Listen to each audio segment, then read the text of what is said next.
2022년 2월 16일 수요일입니다. 오늘도 하나님의 말씀 앞에서 말씀이 인도하시는 그 길로 오늘도 함께 나아가셨으면 합니다. 오늘 함께 나눌 말씀은 에스더 8장 9절에서 14절까지의 말씀입니다. 에스더 8장 9절에서 14절. 그때 시완월 곧 3월 23일에 왕의 서기관이 소집되고 모르드게가 시키는 대로 조서를 써서 인도로부터 구스까지의 127 지방 유다인과 대신과 지방관과 관원에게 전할세.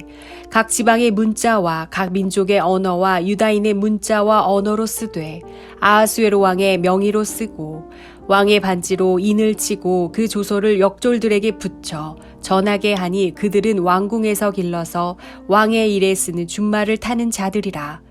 조서에는 왕이 여러 고을에 있는 유다인에게 허락하여 그들이 함께 모여 스스로 생명을 보호하여 각 지방의 백성 중 세력을 가지고 그들을 치려하는 자들과 그들의 처자를 죽이고 도륙하고 진멸하고 그 재산을 탈취하게 하되 아하수에로 왕의 각 지방에서 아달월 곧 12월 13일 하루 동안에 하게 하였고 이 조서 초본을 각 지방에 전하고 각 민족에게 반포하고 유다인들에게 준비하였다가 그날에 대적에게 원수를 갚게 한지라. 왕의 어명이 매우 급함에 역졸이 왕의 일에 쓰는 준말을 타고 빨리 나가고 그 조서가 도성수산에도 반포되니라. 하만은 죽었습니다. 그러나 하만을 통해 세워진 그 악법은 여전히 남아 있습니다. 이것을 어떻게 해야 될까요? 그것을 취소하지 않고요. 이런 방식을 씁니다. 우리 본문 11절, 12절인데요. 조서에는 왕이 여러 고을에 있는 유다인에게 허락하여 그들이 함께 모여 스스로 생명을 보호하여 각 지방의 백성 중 세력을 가지고 그들을 치려하는 자들과 그들의 처자를 죽이고 도륙하고 진멸하고 그 재산을 탈취하게 하되 아하수에로 왕의 각 지방에서 아달월 곧 12월 13일 하루 동안에 하게 하였고 어떤 거냐면요. 이전에 썼던 조서 그러니까 12월 13일에 유대인들을 다 죽인다는 그 조서를 취소한다라는 조서를 보내지 않고 그건 그대로 가는 거예요. 근데 두 번째 조서, 새로운 조서가 나왔는데 그 조서의 내용이 뭐냐면 유대인들에게 권력과 힘을 주는 거예요. 스스로 방어할 수 있게 합니다. 각 지방 어디에서든지 유대인들은 똘똘 뭉쳐서 방어해라. 공격을 누가 할 것이다. 그 조서를 본 사람들이 그러면 그 사람들을 방어해내고 그 사람들을 공격해서 그 사람들을 없애도 된다라는 것이 두 번째 조서가 되는 거죠. 그러니까 첫 번째 조서를 없애는 게 아니라 첫 번째 조서보다 더 강력한 조서를 써 놓는 거예요. 그게 3월 23일 날 발효가 됩니다. 그래서 3월 23일 날 발효된 그 조서가 이제 전국에 다시 또 쫙 가는 겁니다. 그러면 어떻게 돼요? 12월 13일 D-Day 그 하루 동안 어떤 일이 일어나느냐?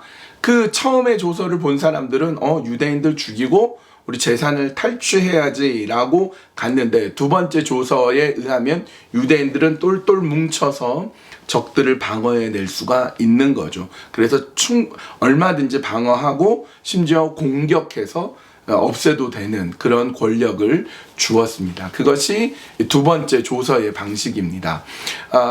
굉장히 유사한 내용이 성경에 나오는데요. 출애굽기에 나오는 것과 굉장히 비슷해요.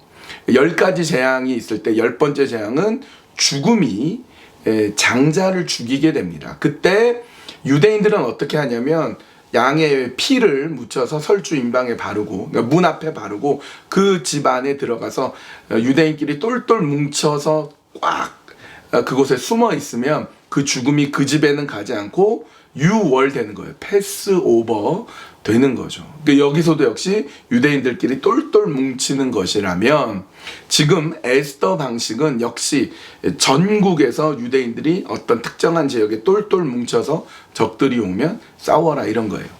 출애굽 방식과 에스더 방식이 있는데 오늘날 우리한테 어느 방식이 더 맞을까요?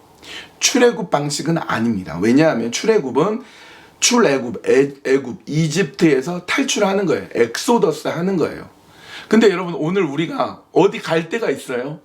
어디로 탈출을 하겠습니까? 우린 여기에 버티고 살아야 되는 거예요. 그러니까 에스더 방식이 맞습니다. 에스더 방식은 뭐예요? 그 살고 있는 그곳에서 유대인 너희들끼리 똘똘 뭉쳐서 적들의 도발에 방어를 해라.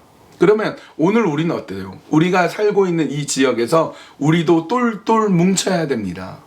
여러분, 우리 그리스도인끼리 똘똘 뭉치고요. 그리고 같은 민족끼리 또 똘똘 뭉쳐야 돼요. 여러분, 너무나 안타까운 것은 같은 그리스도인끼리 혹은 같은 한국 사람끼리 서로 사기치고 서로 등쳐먹고 거짓말하고, 그래서 서로 교포끼리, 같은 동포끼리 마음 아프게 하는 일을 종종 보게 됩니다. 여러분, 이것은 에스더 방식이 아니에요. 서로 똘똘 뭉쳐서 서로 끌어주고 밀어주고, 절망에 빠진 사람은 일으켜주고, 슬퍼하고 있는 사람 다시 세워주고, 아파하고 있는 사람 일으켜주는 거, 그것이 필요합니다. 그래야 살아남을 수 있는 거예요. 무슨 다른 민족이나 다른 나라 사람들을 배제하고 그 사람들 공격하자는 의미가 아닌 거 아시죠? 잘 해줘야죠. 다른 민족도 다른 사람들도 다 잘 해줘야 돼요. 우리 잘 민글해야 돼요. 그런데 그리스도인인 우리가, 한국인인 우리가 우리 자신을 서로 돕고 서로 세워주지 않는다면 이민 생활은, 우리가 살고 있는 땅에서의 생활은 어려울 수밖에 없어요. 불행할 수밖에 없고 힘들 수밖에 없습니다. 여러분, 에스더의 방식을 기억하십시오. 서로 도와주고 서로 똘똘 뭉쳐야 12월 13일을 그 위기를 벗어날 수 있다면, 오늘 우리가 살아가고 있는 곳에서 이웃을 살펴보고 어려운 사람들을 살펴보고 그렇게 우리가 똘똘 뭉치는 겁니다. 이 똘똘 뭉치는 게 이제 더 뭉쳐지는 게 더 넓혀져서 한국인이 아니어도 그리스도인이 아니어도 우리의 관용과 사랑을 베풀어서 그렇게 하나가 되어주고 그렇게 섬겨주고 사랑하고 그렇게 될 때에 여러분, 이민 생활이 외롭지 않을 거예요. 이민 생활이 버틸 수 있을 거예요. 이겨낼 수 있을 겁니다. 여러분, 그렇게 똘똘 뭉쳐 하나님의 사랑으로 똘똘 뭉쳐 살아가는 우리가 되셨으면 합니다. 이 시간 기도할 때에 우리 서로를 또 위해주고 서로를 세워주고 서로를 격려하고 우리 똘똘 뭉치게 하여 주시옵소서. 반목하고 질시하고 미워하고 거짓말하는 것이 아니라 세워주고 관용을 베풀고 사랑을 베풀면서 그렇게 하나 되어 똘똘 뭉쳐 하나님의 사랑으로 굳건하게 서나가게 인도하여 주시옵소서. 그렇게 기도하고요. 오늘은 안드레 공동체 우리 김성호 장로님 수고해 주시는데요. 2개의 목장이 있습니다. 엘림 한범수 집사님 수고하시고요. 제자들 이혜열 집사님 우리 함께 해주십니다. 우리 두 목장을 위해서 함께 기도하시겠습니다.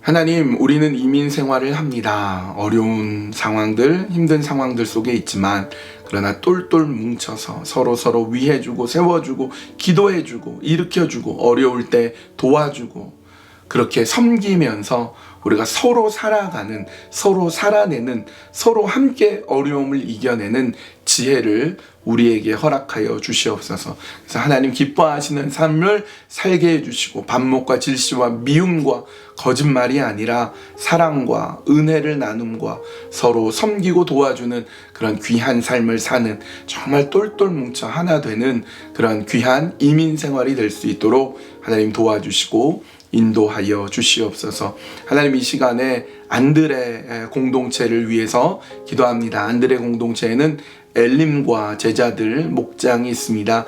엘림의 한범수 집사님, 우리 엘림 목장 기억하여 주시고, 우리 제자들 이혜열 집사님 수고하시는데 우리 목장을 기억하여 주시어서 우리 목장이 그리스도의 사랑으로 하나가 되고 똘똘 뭉치고 서로 위하고 어렵고 힘들 때마다 기도하고 그런 목장으로 서 나가도록 인도하여 주시옵소서.